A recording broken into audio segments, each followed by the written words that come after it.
Good morning, Casey. How are you doing today? Morning, Errol. I'm sure you hear this all the time, but what a cool name.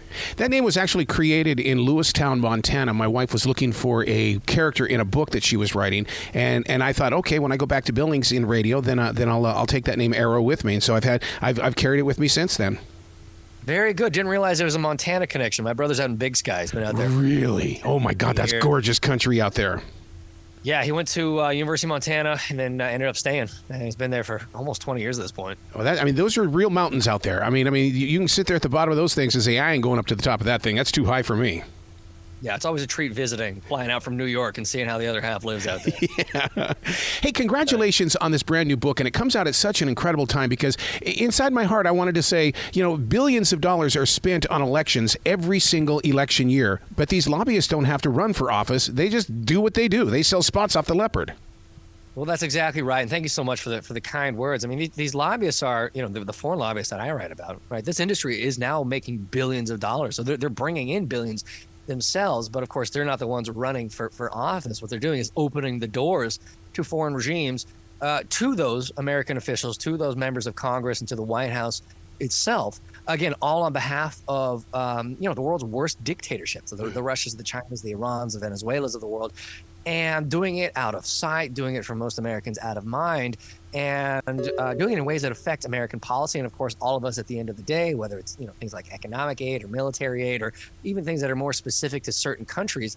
But they are helping keep the world's worst dictators in power and helping shift and change American policy to do so. My father used to tell me as a child, he said that, he says, we don't own this country. We never will. And he said, and he explained to me as a very young kid that you need to keep your eyes open and watch what these other countries are doing. And man, this book, it puts him, in that place of he was right.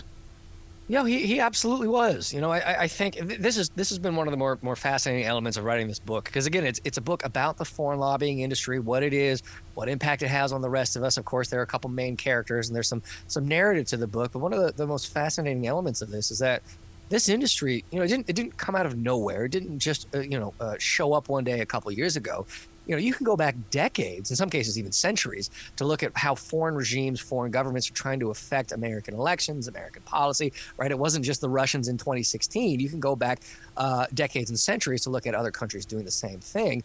And, you can look at the foreign lobbying industry in and of itself, right? These American lobbyists, those who work at PR firms and law firms, now increasingly places like think tanks and universities, and especially dozens and dozens of former members of Congress themselves, they have built out this entire industry that also goes back decades. One of the characters I write about in the book is this guy named Ivy Lee, yes, who is still considered the father of the public relations industry. But what a lot of folks don't remember, don't realize, don't know, is that he also lobbied directly on behalf of Mussolini in Rome, on behalf of the Soviets in Moscow, and then most notoriously on behalf of Hitler and the Nazis in Germany. And this was back in the 1920s and the 1930s. So, yeah, it has this far longer lineage than I think a lot of folks are aware of. But you know what? I was fascinated to read about Ivy Lee because I didn't know. And it's like now I've got a piece of history, and it helps me really go back and start looking at the entire puzzle pieces here. Yeah. Look, it was fascinating for me as well, really kind of digging through his archives, digging through some of the material at the time. And, of course, looking at what he was doing then for those regimes in Rome or in Berlin, but also what these lobbyists are doing in modern day, doing for, again, places like Moscow, places like Beijing, again, dictators and autocrats around the world. And what's funny is that the playbooks are actually they're pretty similar, yeah, right? It is on the one hand, accessing the American policymakers, having conversations with members of Congress or those in the White House themselves, or going to the media, going to American journalists and talking up how wonderful these regimes actually are. The phrase that we use is laundering their reputations, right? Whitewashing the reputations of these regimes, and that's what was happening in the 1920s and the 1930s, and that's what's happening now right here in the 2020s as well. I'm shocked this hasn't been turned into some sort of board game because this really does sound like a game of chess. Well, that's not a bad idea.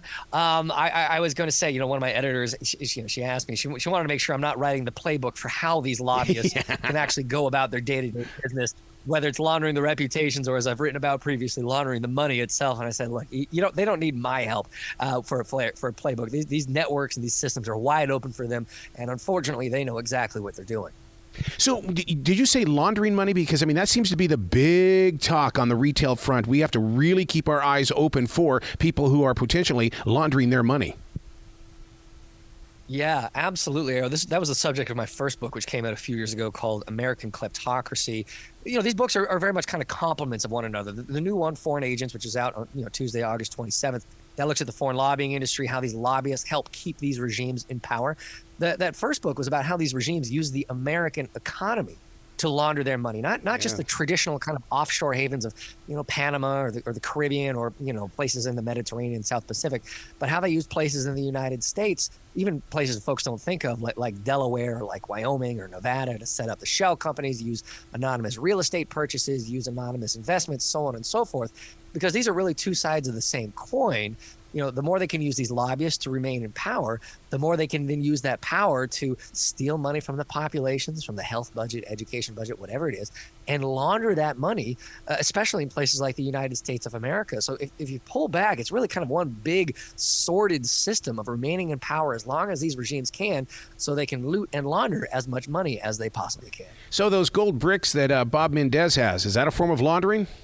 Well, that's a great question. I'm very fortunate that revelation came out right as I was finishing the book. So there's a little bit in the book about Bob Menendez. Unfortunately, not his recent conviction, the very first member of Congress in American history convicted of being a foreign agent, being a foreign lobbyist. Look, I don't know what happened to those gold bars that he was accepting as part of this lobbying network, this secret lobbying network that he was involved in, working for the government in Egypt. But I do know that, if you're involved in a lobbying or a laundering network, it's probably not a good idea to Google how much a gold bar is worth, especially if prosecutors are going to find out about it. When it comes to these national leaders, do they know that they're meeting up with lobbyists? Because it always makes me wonder, did these lobbyists meet with them before they went public and did that, that little question and answer period with the press? That's also a great question, Arrow. It kind of depends on the regime itself, depends on the dictator. Like, I don't think Vladimir Putin is having sit-down meetings with any American lobbyists. But again, it doesn't have to be just Putin. It can be regimes in places like Saudi Arabia, regimes in places like, that we don't think of necessarily, like Azerbaijan or like Rwanda, which are also American partners in those regions who absolutely have sit-down meetings with American lobbyists. I mean, again, these are ruthless, bloody dictators that are looking to these American lobbying firms, law firms, PR shops, and increasingly, unfortunately, members of Congress once they've left office to do their bidding. And they know the doors are wide open, and there's going to be no cost or very little cost, even if they eventually are found out. So when you write a book like this and you're uncovering the truth about being a lobbyist, does it kind of scare you? Do you have to look over your shoulder? I feel extremely fortunate for 1,000 reasons to be an American journalist, an American writer, where I have all kinds of protections and every confidence that I can go about my day job in safety and security. So in that sense, no, I'm not looking over my shoulder. But, it's the folks in the places like Azerbaijan or Rwanda or Russia or Saudi Arabia that are actually living and trying to work and operate under these regimes. I mean, those are the people that are really putting themselves on the line. Those are the folks on the front lines of all of this fight. And it's those folks that deserve the support of the American government or the American populace or whomever, rather than those regimes that are targeting those on the ground. So when it comes to creating peace in other countries, are we throwing the lobbyists in that direction to kind of get in through the doors? Well, look, again, it all kind of varies on the country, so on and so forth. But certainly, as I argue in the book itself, this foreign lobbying industry is now such a malign force, such a destabilizing force that is really, at the end of the day, and maybe one of the ironic twists, working against American interests, for peace, for stability, for democracy around the world. Because at the end of the day, it's going to be those democratic regimes that are the American partners, that are the stabilizing forces. It's not going to be the dictatorships in places like Moscow, because we see how that turns out in places like Ukraine and elsewhere. One of the things you put focus on inside your book, Foreign Agents, is the fact that there's the word right there, fact. You kind of refocus our attention on fact. And I don't always believe in fact anymore, because can you trust fact? Yeah, that's a great question. I mean, I think there is, again, in recent years, we have seen authoritarian figures or dictatorships flip facts around, turn facts on their heads. I think for me, at the end of the day, putting this book together, and it's there's hundreds of footnotes. There's something like 800 footnotes I ended up putting in there. It took a long time getting all those in.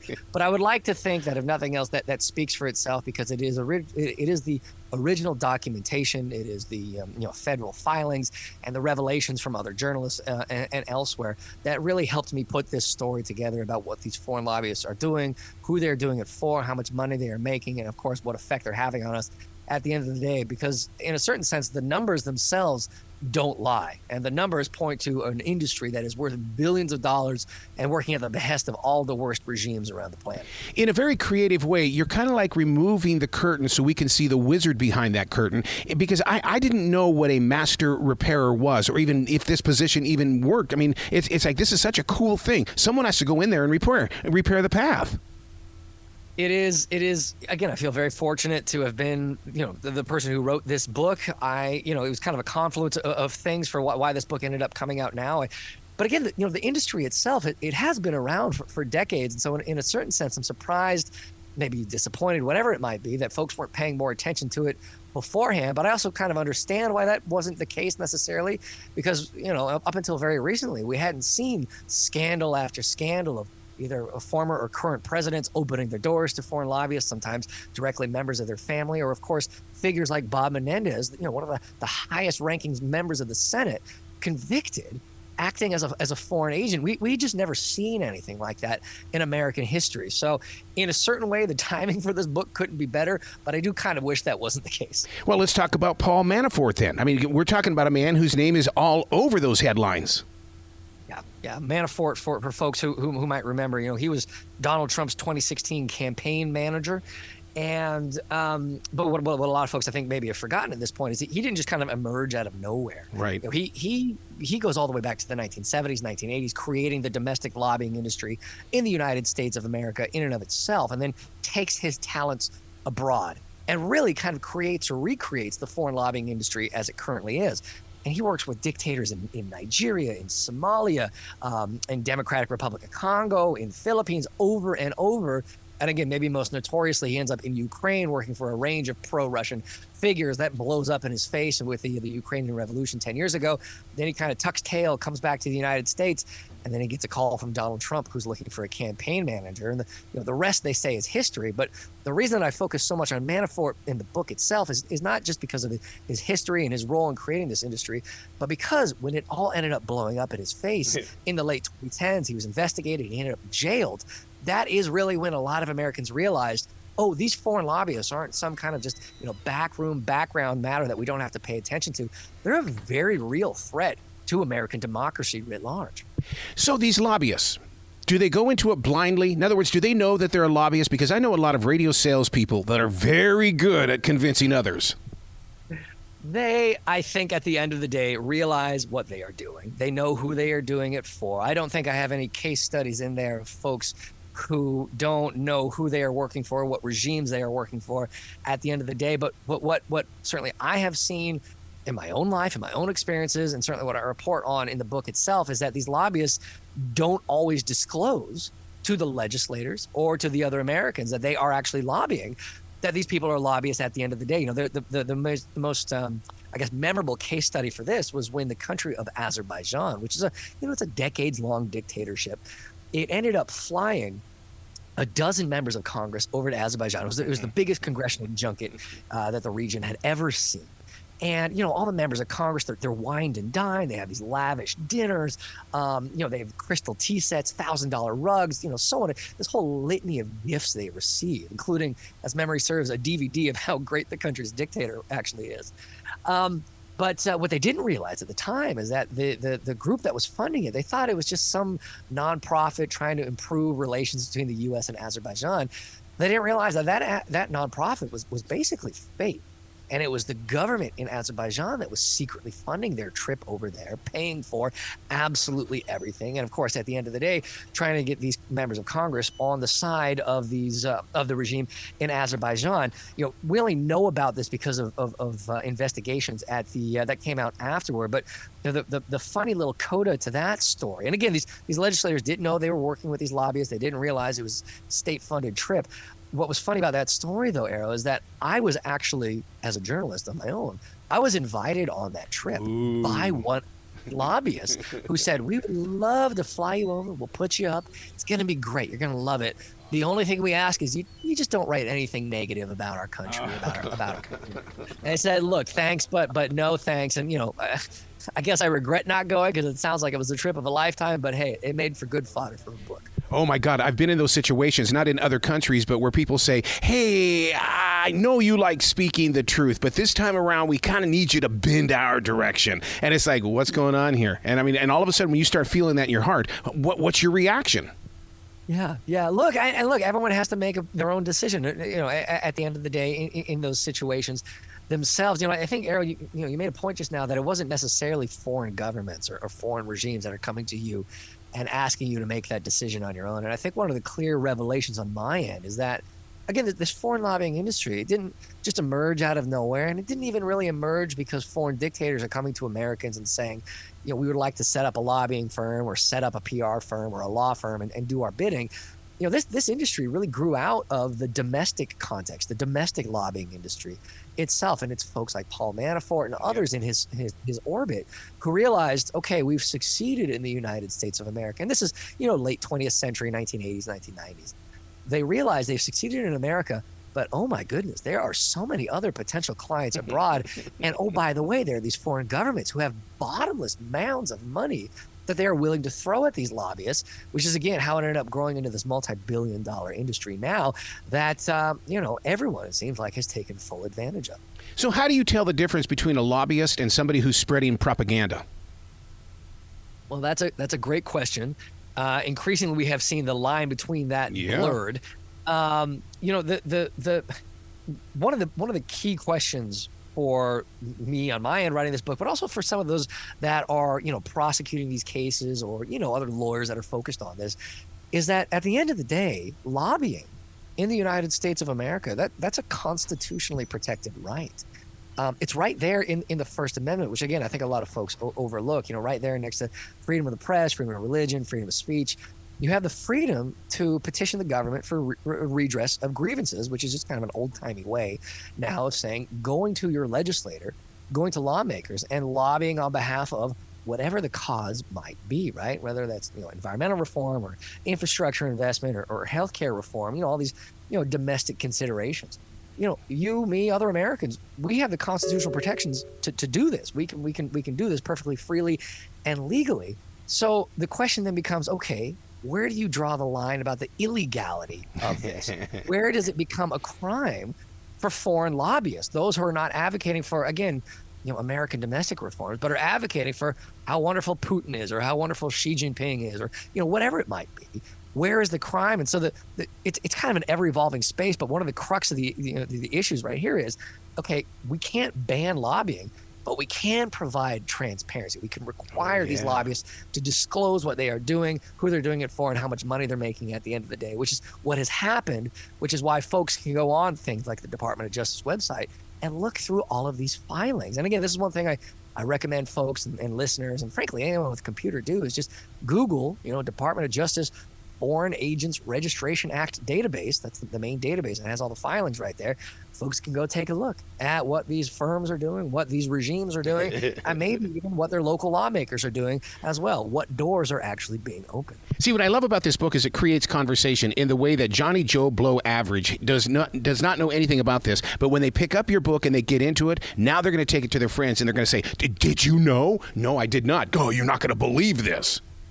Well, that's certainly the hope, Aaron. I again, because who goes throughout their day thinking about the foreign lobbying industry? God knows how I ended up in this space. But of course, that's why I wrote this book in the first place, because it is these American firms that are lobbying American legislators, all on behalf of not other Americans, not other American causes, but again, the world's worst dictators or oligarchs, in some cases outright anti-American regimes that are, destabilizing their countries, that are looting their populations, that are invading their neighbors, that are creating headaches or national security crises or whatever it might be for the rest of us. And oh, by the way, many of these lobbyists are also advocating for things like military aid and economic aid. So that's the American taxpayer at the end of the day that's paying for this, that these lobbyists are succeeding at. And look, I'm hoping this is the first book of many to come for other folks, other researchers, other journalists to write on the topic, because, at the end of the day, it's not going anywhere, and we're going to have to deal with it one way or the other. Wow. Casey, you got to come back to this show anytime in the future. That door is always going to be open for you.